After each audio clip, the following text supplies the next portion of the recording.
Imran series ماکازونگا مکمل novels مظہر کلیم MA۔ السلام علیکم ناظرین، امید کرتا ہوں آپ سب خیریت سے ہوں گے۔ پچھلی قسط میں صفدر 2 لوگوں کا تعاقب کرتا ہوا ایک ریسٹورنٹ میں داخل ہوا تھا۔ اس کے تھوڑی دیر بعد ہی جولی ایک لڑکی کا تعاقب کرتے ہوئے وہاں پہنچ جاتی ہے۔ جس لڑکی کا تعاقب میں جولی آتی ہے، وہ لڑکی بھی ان 2 لوگوں کے پاس جا کر بیٹھ گئی تھی۔ وہ تینوں تھوڑی دیر باتیں کرتے ہیں اور اس کے بعد وہ لڑکی پھر واپس چلی جاتی ہے اور وہ دونوں آدمی بھی اٹھ کر اوپر اپنے کمرے میں چلے جاتے ہیں۔ ان کا کمرہ دیکھنے کے بعد صفدر ایکسٹرو کو رپورٹ دیتا ہے، اب اس سے آگے بڑھیں۔ اور جیسے ہی وہ دونوں اوپر جا کر ایک اور گیلری کی طرف مڑے، صفدر نے پھرتی سے اپنی میز چھوڑی اور سیڑھیوں کی طرف بڑھ گیا۔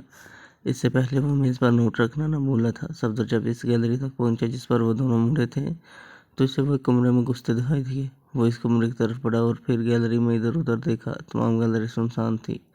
صفدر نے اپنی آنکھیں کی ہول پر لگائیں۔ اندر اسے 4 آدمی ایک میز کے گرد بیٹھے نظر آئے۔ اچانک قدموں کی چھاپ ہوئی اور صفدر پھرتی سے دروازے کی ایک طرف ہٹ گیا اور پھر آہستہ آہستہ آگے جانے لگا۔ یہ ایک ویٹر تھا جو ٹرے ہاتھ میں لیے اس کمرے کی طرف بڑھ رہا تھا۔ اس کی ٹرے میں 4 گلاس تھے۔ صفدر آگے بڑھ کر نیچے اتر گیا اور پھر اس نے ایکس2 کو فون کیا تاکہ اس سے مزید ہدایت لے سکے۔ ایکس2 نے اس سے وہاں سے فوراً کیفے گلستان پہنچنے کو کہا جہاں عمران اس کے انتظار کر رہا تھا، اور یہاں صفدر کی بجائے نعمانی کی ڈیوٹی لگا دی۔ تھوڑی دیر بعد نعمانی حال میں داخل ہوا۔ صفدر نے اسے تمام حالات سے آگاہ کر دیا اور خود باہر نکل گیا۔ موٹر سائیکل سٹارٹ کر کے سڑک پر نکل آیا۔ اب اس کا رخ کیفے گلستان کی طرف تھا۔ کیفے گلستان اس شہر کا ایک ماڈرن کیفے تھا۔ اس کی سب سے بڑی شہرت اس کا باغ تھا، شاید اس شہر کا بہترین باغ تھا۔ اسی وجہ سے شام کے وقت لوگ عموماً کیفے گلستان زیادہ پسند کرتے۔ صفدر کی موٹر سائیکل بڑی تیزی سے سڑک پر بھاگ رہی تھی اور صفدر کا ذہن ان 2 آدمیوں کی طرف لگا ہوا تھا جنہیں وہ پیچھے نعمانی کی نگرانی میں چھوڑ آیا تھا۔ اس ادھیڑ پن میں اسے تعاقب کا محسوس نہ ہوا، حالانکہ اسی ریسٹورنٹ میں اسے ایک چھوٹی سفید رنگ کی کار اس کے تعاقب کر رہی تھی۔ اس میں 2 آدمی سوار تھے۔ صفدر کی موٹر سائیکل کیفے گلستان کے کمپاؤنڈ میں مڑ گئی۔ اس کے ساتھ وہ بھی مڑ گئی، اس کمپاؤنڈ میں آ کر رکی۔ صفدر موٹر سائیکل کو لاک کرتے ہوئے حال کی طرف بڑھا۔ یہاں عمران ایک میز پر بیٹھا اونگ رہا تھا۔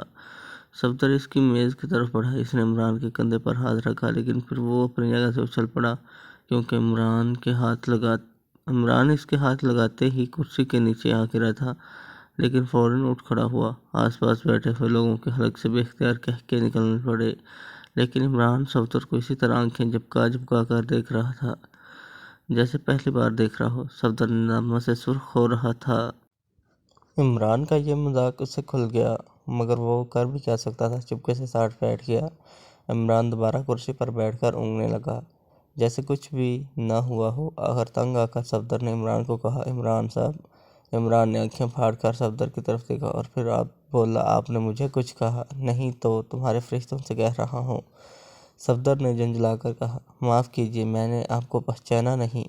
عمران نے معصومیت سے جواب دیا۔ صفدر سمجھ گیا کہ عمران کسی وجہ سے اس سے انجان بننا چاہتا ہے، اسی لیے وہ اب بھی چپ چاپ بیٹھ گیا اور عمران پھر اونگنے لگا۔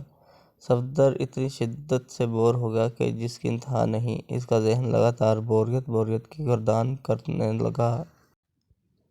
اس نے عمران کو دیکھا اور دوسرے لمحے وہ جھٹکے سے اپنی کرسی چھوڑ چکا تھا۔ وہ تیزی سے باہر کو لپکا۔ اس کے اٹھتے ہی وہ دونوں بھی اپنی اپنی میزوں سے اٹھ کر باہر کو لپکے۔ عمران نے کن آنکھوں سے انہیں دیکھا اور پھر وہ بھی کرسی سے اٹھ کر باہر جا رہا تھا، لیکن باہر جانے کے لیے اس نے سامنے والے دروازے کی بجائے اب عقبی دروازے کا رخ کیا۔ اس طرح وہ تیزی سے گھومتا ہوا باہر نکل گیا تو اسے وہ دونوں ایک کار میں بیٹھے تیزی سے ایک طرف دکھائی دیے۔ عمران نے ایک ٹیکسی روکی اور پھر تیزی سے اس کار کا تعاقب کرنے لگا۔ صفدر اپنے تعاقب سے بے خبر انتہائی جھنجھلاہٹ میں مبتلا اپنے فلیٹ کی طرف جا رہا تھا۔ یہ اس کی زندگی کا پہلا موقع تھا جب وہ اتنی شدید جھنجھلاہٹ میں مبتلا ہو گیا تھا کہ وہ ایکس2 کے حکم کو بھی بھلا بیٹھا تھا اور تیزی سے اپنے فلیٹ کی طرف چل پڑا۔ عمران ٹیکسی میں بیٹھا سوچ رہا تھا کہ کسی طرح دشمن کو اس کے فلیٹ سے جانے سے روکا جائے۔ وہ نہیں چاہتا تھا کہ صفدر کی رہائش گاہ دشمنوں کی نظر میں آ جائے، کیونکہ عموماً سیکرٹ سروس والے ایک دوسرے کے ہاں آتے جاتے رہتے تھے۔ اس طرح تھوڑی سی نگرانی کے بعد تمام سیکرٹ سروس کے ارکان واقف ہو جائیں گے۔ وہ دوسروں کو باحثیت ایکس2 صفدر کے فلیٹ میں جانے سے روک سکتا ہے، لیکن وہ نہیں چاہتا تھا کہ صفدر کا فلیٹ ان کی نظروں میں آئے۔ لیکن صفدر کی موٹر سائیکل کچھ اتنی تیز رفتاری سے دوڑ رہی تھی کہ وہ کچھ نہ کر سکتا تھا۔ اچانک صفدر کا ذہن پلٹا اور اسے ایکس2 کا حکم یاد آیا کہ وہ عمران سے ملے۔ اس کا مطلب تھا کہ وہ عمران سے کوئی ہدایت لے یا اس کے ساتھ مل کر کام کرے، لیکن عمران نے اسے وہاں نہ پہچانا، جس کی وجہ سے بور ہو کر وہ واپس پلٹ پڑا تھا۔ لیکن اب اسے خیال آیا کہ عمران نے یہ سب کچھ کسی وجہ سے کیا ہوگا، اور پھر اب اسے اپنے تعاقب کا خیال آتے ہی اس کے ذہن پر چھائی ہوئی دھند تمام چھٹ گئی۔ وہ اپنے آپ کو کوسنے لگا کہ وہ ایک سیدھی اور صاف بات بھی نہ سمجھ سکا۔ یقینی بات تھی کہ صفدر کا تعاقب جاری ہے، اس لیے عمران نے اسے نہ پہچانا۔ اگر ابھی عمران کوئی اور راستہ نکالتا کہ صفدر واپس مڑنے کی حرکت کر بیٹھا۔ اب اسے اپنے آپ پر غصہ آنے لگا۔ اچانک اسے خیال آیا کہ اگر اس وقت اس کا تعاقب ہو رہا تھا تو یقیناً اب بھی ہو رہا ہوگا۔ یہ سوچتے ہی وہ ایک اور سڑک مڑ گیا۔ عمران نے جیسے ہی اسے وہ سڑک مڑتے دیکھا، وہ سمجھ گیا کہ صفدر کو عقل آ گئی ہے۔ چنانچہ اس نے ایک ٹیلی فون بوتھ کے پاس اپنی ٹیکسی روک لی اور خود ادھر کا ٹیلی فون بوتھ میں گھس گیا۔ ٹیلی فون میں سکے ڈالنے کے بعد اس نے ڈائل گھمائے۔ دوسری طرف فون اٹھانے والا بلیک زیرو تھا۔ Hello, X two speaking. Black zero کی آواز آئی۔ عمران اسپیکنگ۔ یس سر۔ ایکس2، پہلے تو کار نمبر 1210 KJD کے مالک کا پتہ کرواؤ جلدی۔ دوسرا، تمام ممبران سے کہہ دو کہ وہ اب صفدر کو مت ملیں، وہ ماکازونگا کی نظروں میں آ گیا ہے۔ اوکے سر، میں ابھی ہدایت جاری کر دیتا ہوں۔ نعمانی سے جیسے ہی رپورٹ ملے مجھے مطلع کر دینا۔ اس کے ساتھ ہی عمران نے ریسیور رکھ دیا۔ ادھر صفدر نے 2-3 موڑ کاٹنے سے ہی محسوس کر لیا کہ واقعی اس کا تعاقب ہو رہا ہے، چنانچہ وہ مالابار ہوٹل کی طرف چلا گیا۔ مالابار ہوٹل میں وہ تیزی سے داخل ہوا، پھر فوراً ریسیپشن ہال سے ہوتا ہوا اب بھی دروازے سے باہر نکل آیا۔ اب وہ گھومتا ہوا دوبارہ ہوٹل کے سامنے ایک چھوٹے سے کیفے میں بیٹھا چائے پی رہا تھا، لیکن اس کے چہرے پر گھنی مونچھوں کا اضافہ ہو چکا تھا۔ ایک انتہائی سادہ سا میک اپ، مگر اس سے اس کا چہرہ بدل گیا تھا۔ اب سوائے غور سے دیکھنے کے اسے پہچانا نہ جا سکتا تھا۔ ابھی اسے 5 منٹ ہی ہوئے تھے کہ وہ دونوں اشخاص جو اس کا پیچھا کر رہے تھے سرسمہی حالت میں باہر نکلے۔ انہوں نے صفدر کی موٹر سائیکل دیکھی، چند لمحے باتیں کی اور پھر کار میں بیٹھ کر ایک طرف چل دیے۔ صفدر تیزی سے اٹھا، ایک چھوٹا نوٹ میز پر رکھا اور ٹیکسی پکڑ کر ان کے پیچھے چل دیا۔ وہ نزدیک ہی ایک کوٹھی میں گھس گئے۔ یہ رانا منزل تھی، شہر کے مشہور رئیس رانا شہزاد کی کوٹھی۔ صفدر اس کے بعد نزدیکی بوتھ کی طرف چلا گیا اور ایکس2 کو تمام حالات بتائے اور پھر اپنے فلیٹ کی طرف چلا گیا۔ اسے کیفے گلستان سے اٹھانے پر کافی جھاڑ پڑی تھی۔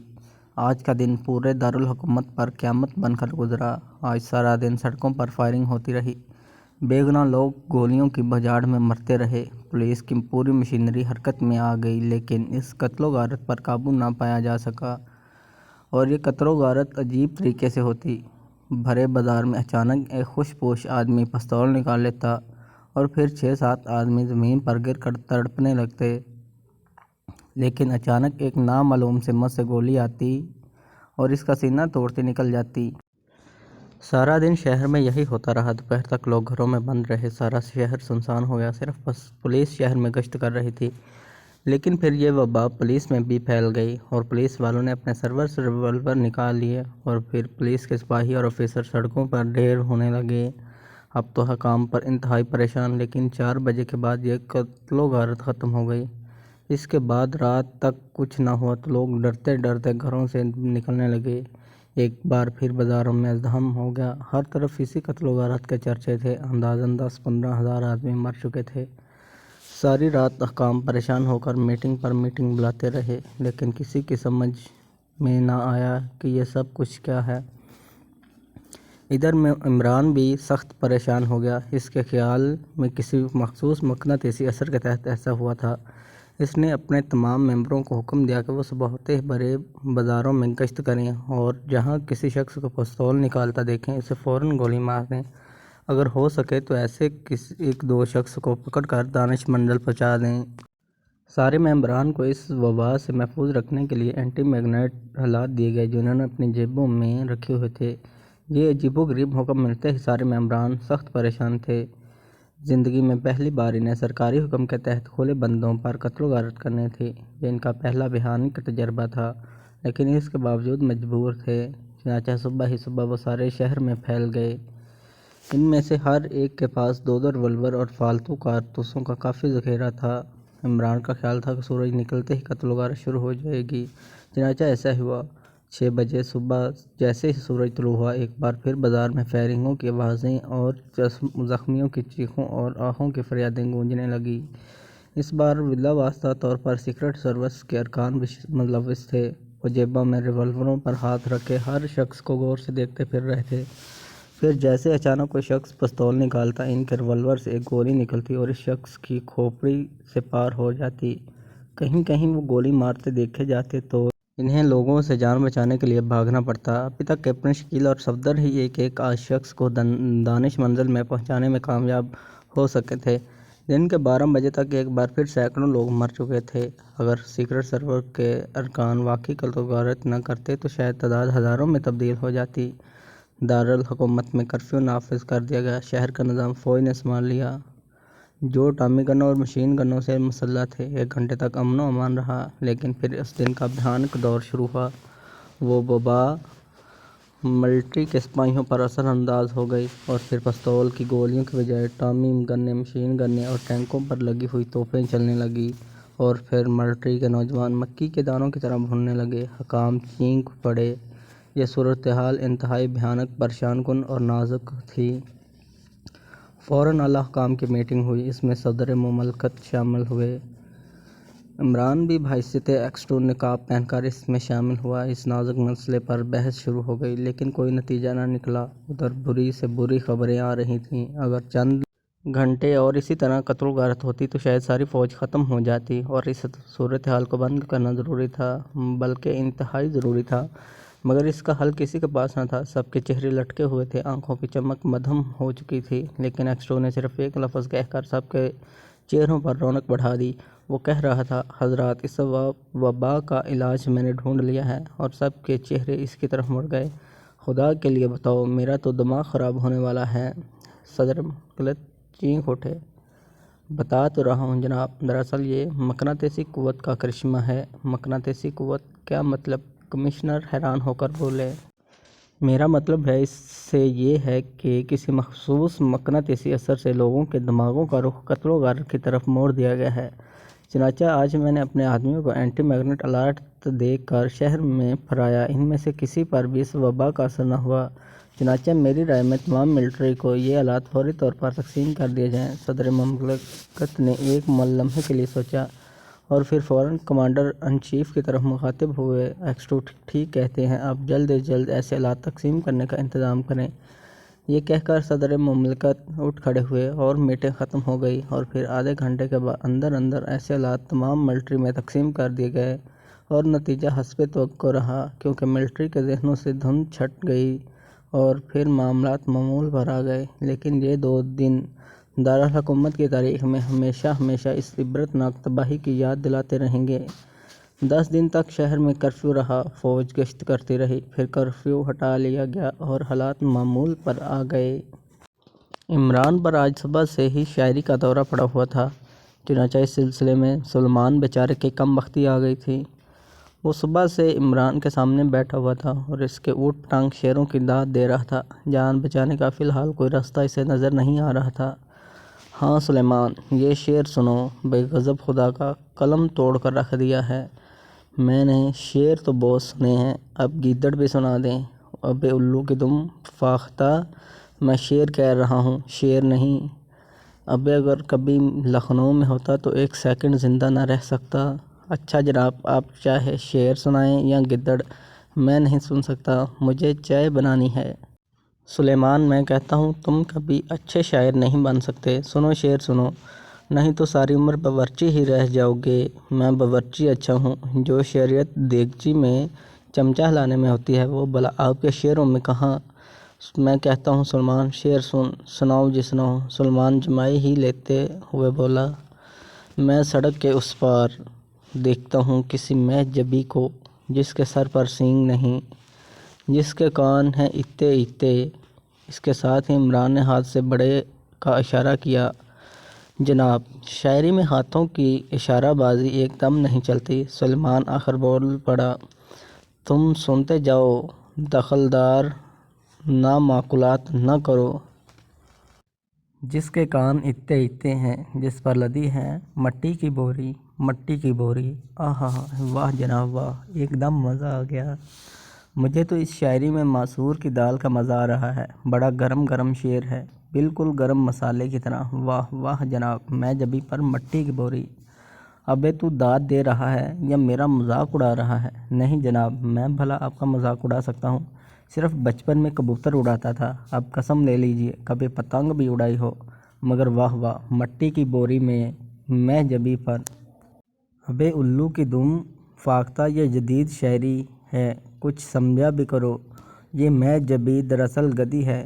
گدی آج کل تمام میں جبیں گدیاں ہوتی ہیں، گدیاں جو خواہ مخواہ فیشن اور محبت کا بوجھ اٹھائے پھدکتی پھرتی ہیں۔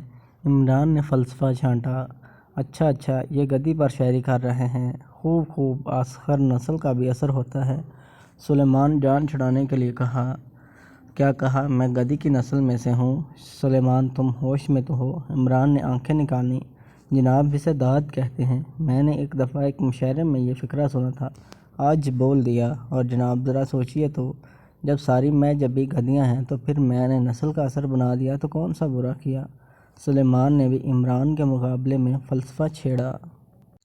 تم فوراً چلے جاؤ، تم ہو ہی اس قابل کہ ساری عمر باورچی خانے میں گزارو۔ تم بھلا العمران المختص بودم بے دال، اس کو کہاں سمجھ سکتے ہو؟ عمران نے اس کی داد سے گھبرا کر کہا۔ تو جناب صرف ایک بات بتا دیجئے، یہ آپ کا تخلص کا مطلب کیا ہے؟ بودم بے دال یعنی ایسا بودم جس میں دال نہ ہو، اور بودم میں سے دال نکال دو تو باقی بچ جائے گا بوم، اور بوم کے معنی ہیں الو۔ تو آپ الو ہیں؟ ہاں سلیمان، آج کل کے سارے شاعر الو ہیں، دن کو اونگتے ہیں، رات کو شاعری کرتے ہیں۔ پریشان اور انتہائی درجے کی نہوستی، جس کسی نے ان کی شکل دیکھی گیا کام سے۔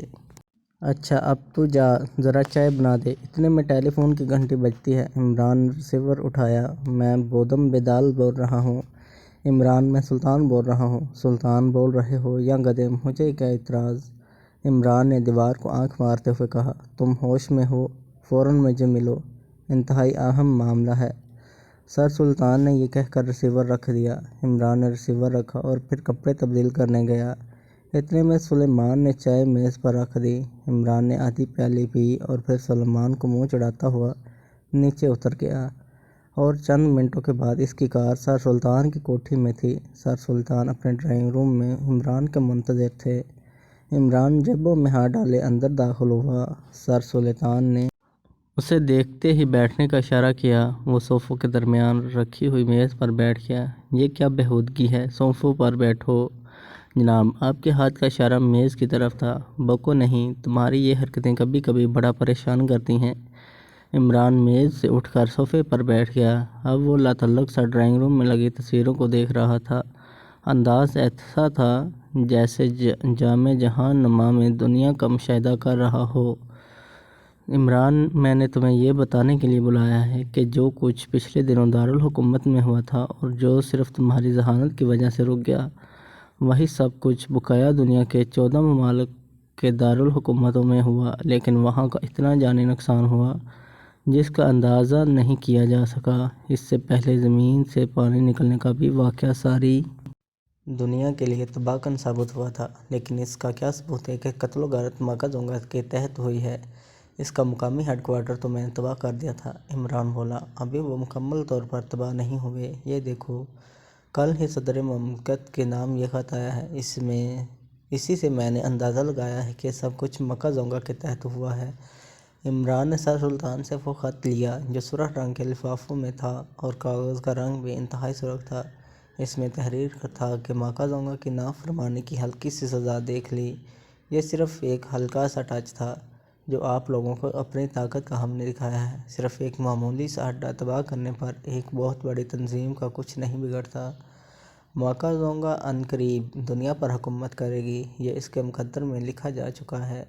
اب بہتر تو یہ ہے کہ تم اور تمہاری حکومت رضاکارانہ طور پر دستبردار ہو جائیں اور نظم و نسق ماکا زونگا کی کارکنوں کے حوالے کر دیا جائے، ورنہ بھیانک ترین سزا کے لیے تیار رہو۔ ماکا زونگا عظیم قوتوں کی مالک ہے، اس کی معمولی سے معمولی سزا بھیانک موت ہے، اور بڑی سزا کا تو تم تصور ہی نہیں کر سکتے۔ ماکا زونگا زندہ باد۔ ماکا زونگا۔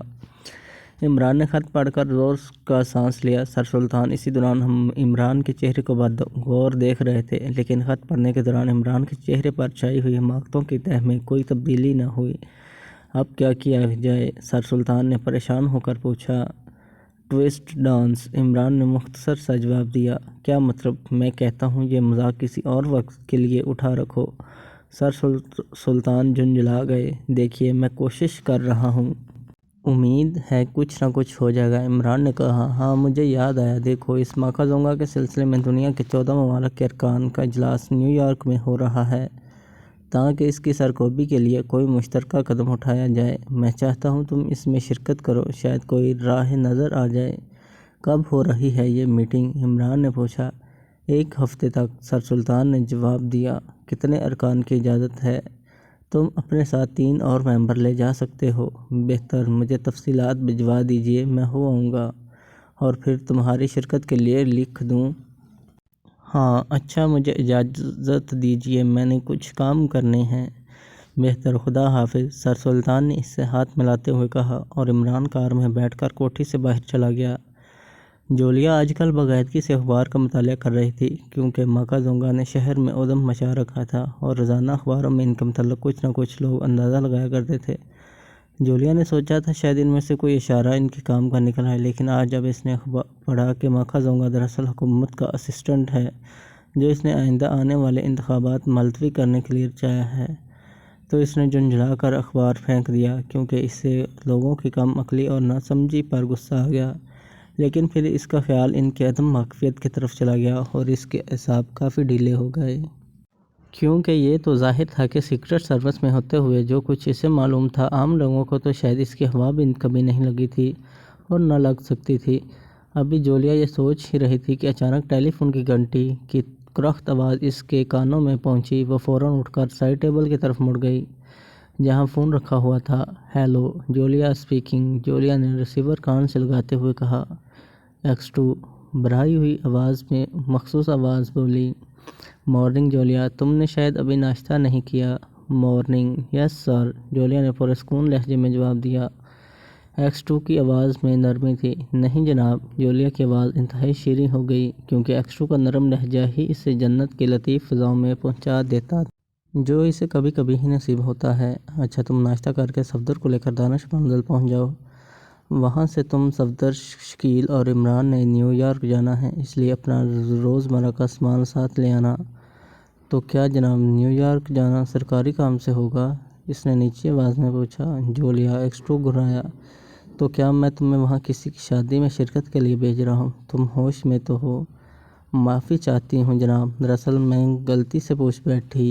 میں یہ پوچھنا چاہتی تھی کہ وہاں ہم ماکا زونگا کے سلسلے میں جا رہے ہیں یا کوئی اور سلسلہ ہے؟ جولیا نے بڑی مشکل سے اپنے اوپر قابو پاتے ہوئے جملہ پورا کیا، ورنہ وہ تو درمیان میں ہی رو پڑتی۔ ہاں، یہ ماکا زونگا کا ہی سلسلہ ہے۔ وہاں دنیا کے ان 14 ممالک نے جن میں ماکا زونگا نے اپنی سرگرمیاں شروع ہوئی ہیں، امریکہ کی زیر صدارت ایک میٹنگ ہوگی، جس میں اجتماعی طور پر ماکا زونگا سے نپٹنے کے طریقوں پر غور کیا جائے گا، تاکہ اس کے سدباب کے لیے کوئی مناسب قدم اٹھایا جائے۔ اس لیے میں تمہیں عمران، صفدر اور شکیل کو وہاں اپنی حکومت کی طرف سے نمائندگی کرنے کے لیے بھیج رہا ہوں، اور وہاں تم سب عمران کی سرکردگی میں کام کرو گے۔ مگر جناب، جولیا نے ہلکلاتے ہوئے کہا، کیونکہ یہ فقرہ کہتے ہوئے دل سے بہت ڈری ہوئی تھی۔ عمران اپنی ناشائستہ حرکات سے اپنے ملک کا وقار بھی خطرے میں ڈال دیتا ہے۔ دیکھو جولیا، تم ہزاروں بار دیکھ چکی ہو کہ اس کی کوئی حرکت فائدے سے خالی نہیں ہوئی۔ اس کا طریقہ کار یہی ہے کہ وہ خود کو بیوقوف پوز کر کے دوسروں کو بیوقوف بنا دیتا ہے، اور پھر اپنا مطلب صاف نکال لیتا ہے، اور تم نے دیکھا ہے کبھی وہ اپنے مشن میں ناکام نہیں رہتا۔ اس کے باوجود تم ہر وقت اس کی شکایت کرتی رہتی ہو۔